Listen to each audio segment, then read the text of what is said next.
সালাম নেবেন। আমি ভালো আছি এবং নিরাপদেই আছি, দুশ্চিন্তা করবেন না।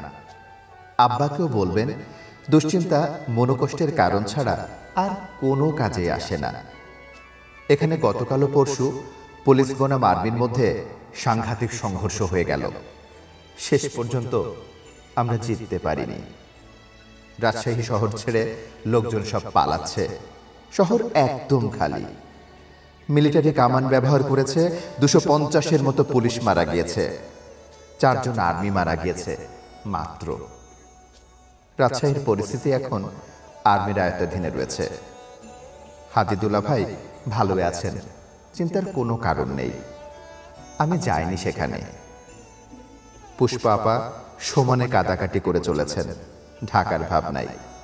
কদিন আগে গিয়েছিলাম, ধামকুমড়িতে বোধহয় ওনার মা আছেন। সম্ভব হলে খবরটা পৌঁছে দেবেন। আমার জন্য একদমই ব্যস্ত হবেন না। যেভাবে সাধারণ মানুষকে হত্যা করা হয়েছে, সেখানে আমার বেঁচে থাকাটাই লজ্জার। আপনাদের দোয়ার জোরে হয়তো মরব না, কিন্তু মরলে গৌরবের মৃত্যুই হতো। ঘরে শুয়ে শুয়ে মরার মানে হয় কি? এবার জিতলে যেমন করে হোক একবার নওগাঁ যেতাম, কিন্তু জিততেই পারলাম না। হেরে গিয়ে যাওয়া তো পালিয়ে যাওয়া।